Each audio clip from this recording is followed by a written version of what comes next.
ঘড়িতে বাজে সকাল 6:30। প্রতিদিন ঘুম থেকে উঠে এই বারান্দায় এসে একটু দাঁড়াই, চারিদিকটা একটু ভালো করে দেখি।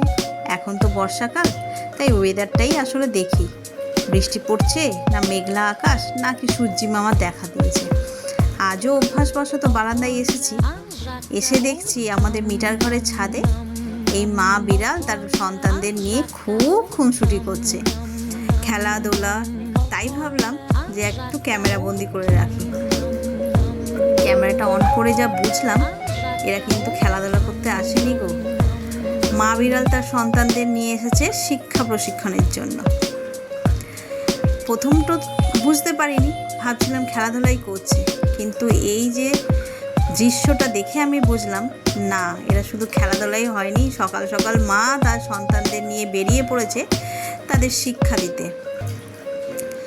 মা যেভাবে এক লাফে নিচেও ছাদটা থেকে উপরের কার্নিশে উঠে পড়লো, ওদেরও সেই প্রশিক্ষণই চলছে। 3টে বিড়াল, আমি অবাক প্রান্তে দাঁড়িয়ে দেখছিলাম যে ওরা আদৌ উঠতে পারবে। প্রথম বিড়ালটা ভয়ে বসেই রইল, দ্বিতীয় বিড়ালটা কিন্তু এক লাফে সাহসের সঙ্গে কার্নিশে উঠে পড়ল। প্রথম বিড়ালটা তখনও চুপচাপ বসে।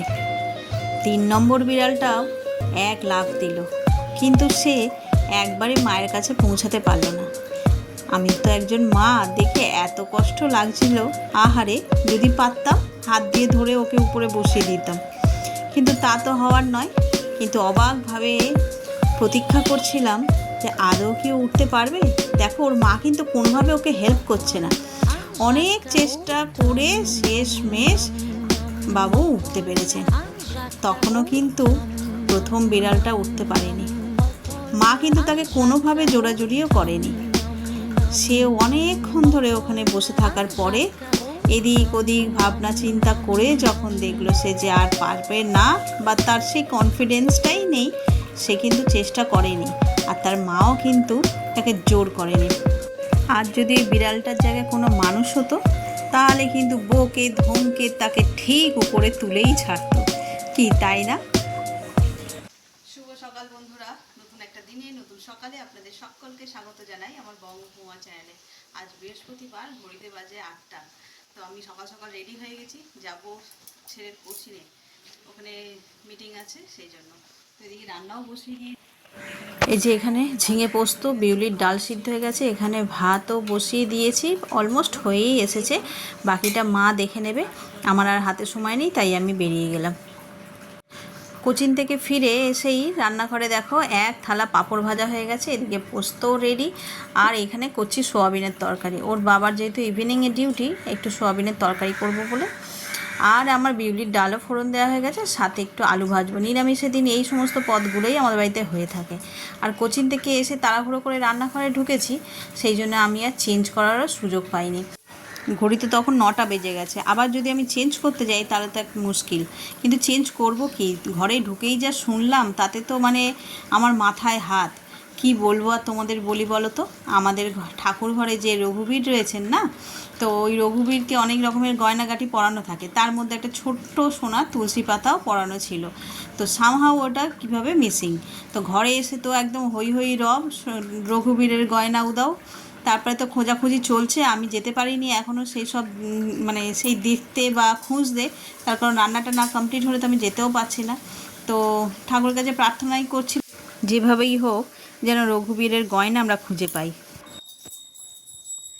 ঘড়িতে বাজে 12টা 11 এখন টাইম।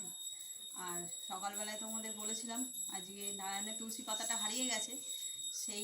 সেই সকাল তখন কটা বাজে, কটা গো তখন খোঁজ পেয়েছে 8:30টার সময় থেকে যে নেই বলে। ঠাকুর ঘরে ঢুকেছে 8:30টায় মেজদা, তখন থেকে খোঁজ চলছে যে ঠাকুরের তুলসী পাতাটা নেই, হারিয়ে গেছে আর কি, খুঁজে পাওয়া যাচ্ছে না। সেই তখন থেকে এখন 12টা 10 11, এই জাস্ট খানিকক্ষণ আগে ভিডিও যে করব আনন্দের আত্মহারা হয়ে গেছে। আর এতক্ষণ ধরে কিছু ভিডিও করিনি, পাগল হয়ে গেছিলাম সবাই মিলে। তো যাকে আসল কথা হলো পাওয়া গেছে, নারায়ণের তুলসী পাতা পাওয়া গেছে। তোমাদের সঙ্গে যেটা পরে শেয়ার করছি, ওইটা তার মহিলারা তো আর ঠাকুরকে পড়াতে পারবে না, পুরুষদেরই পড়াতে হবে। তো যে যখন পড়াবে তখন তোমাদের সঙ্গে শেয়ার করব বাকি জিনিসটা।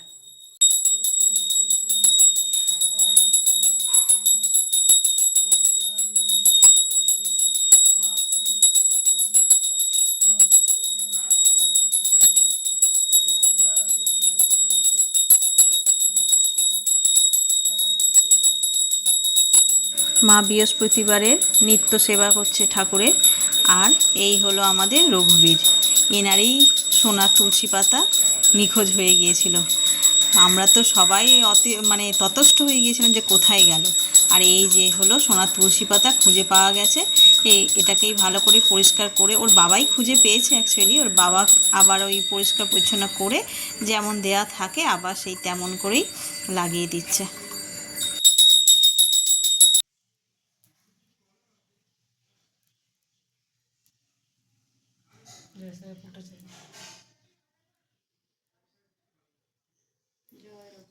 ভগবান তোমার জিনিস চলো, যার যার জিনিস তার পাওয়া হয়ে গেছে। হ্যাঁ, মনের ভিতরে না একটা কি যে হয়, তখন নিজেদের একটা জিনিস হারিয়ে গেলে একরকম, আর তারপরে ওনার জিনিস হারিয়ে গেল। হারায় নেবে তা নয়, কিন্তু কি আশ্চর্য জানো, আমাদের রঘুবীরের মায়া আছে, গলায় ওনার একটা সোনার চেন আছে। আমরা পুরোনো বাড়িতে থাকাকালীন ওই চেনটা ওরকম, আমাদের যে ঘর মোছে সে এরকম করে মুছছিল, মুছতে গিয়ে ওই ন্যাতাটা বারান্দায় এসে এরকম করে ঝেড়েছে, সেই ন্যাতা থেকে চেনটা পাশের বাড়ির বারান্দায় গিয়ে পড়েছে। ঘরে ঠাকুর ধরে গিয়ে পাশের বাড়ির বারান্দায় পড়েছে একদম কোনাতে একটা, তাও যে সবার চোখে পড়বে তাও নয়। তারপরে কি হয়েছে, ওই বাড়ির যে মেয়ে ওই বারান্দায় বসে বসে কিছু খাচ্ছিল বা কি করছিল, সে দেখে ডাকছে, ওকা কি তোমাদের দেখো তো, এটা কি বলে এই কোনাতে কি চকচক চকচক করছে, তোমরা বলছো হায় ওমা দেখছি ওদের বাড়ির বারান্দায়, ওনার জিনিস উনি ঠিক খুঁজে বের করলেন। এই হলো কথা, তবে পাওয়া গেছে, এটাই হচ্ছে বড় কথা।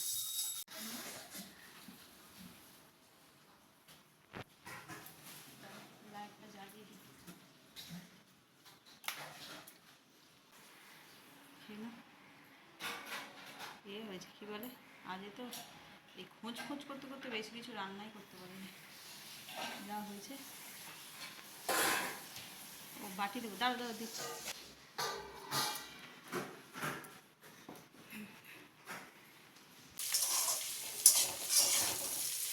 রাতে করছি একটুখানি পটল আর আলু ভাজা রুটি দিয়ে খাওয়ার জন্য।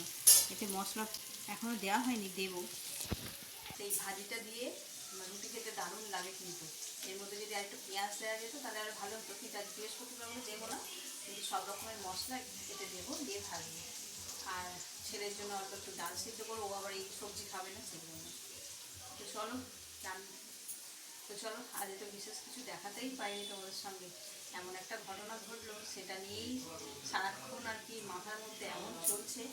তো সব বলে না, যার শেষ ভালো তার সব ভালো, সেই হচ্ছে কথা। আলটিমেটলি শেষ ভালো হয়েছে, তাই মনেও বেশ শান্তি। তো চলো চটপট করে রান্নাটা সেরে নিয়ে ওদিকে ছেলে পড়তে বসেছে, ওকে আবার একটু বাংলাটা দেখাবো। ঘড়িতে বাজে 11:30, আর আমাদের সব কাজ কমপ্লিট, খাওয়া দাওয়া সব হয়ে গেছে, আর এবার শুয়ে পড়বো। আজকের ভিডিওটা একটু ছোট হয়ে গেল, তেমনভাবে কিছু শেয়ার করতেই পারিনি। তো যেটা বলছিলাম, আজকের ভিডিওটা একটু ছোট হয়ে গেল, সেভাবে কিছু শেয়ার করতে পারলাম না। তো যেটুকুনি হয়েছে সেটুকুনি কনসিডার করে নাও তোমরা আজকে। আই হোপ কাল থেকে ভালোভাবে ভিডিও যাবে। তো চলো, ভিডিওটা যারা এই পর্যন্ত দেখছো তাদের অসংখ্য ধন্যবাদ। এত পর্যন্ত দেখে যদি কিছু ভালো লেগে থাকে তাহলে please like, comment, share and subscribe. সকলে ভালো থাকবেন, সুস্থ থাকবেন। আগামীকাল আবার একটা নতুন দিনের সঙ্গে দেখা হচ্ছে। Good night.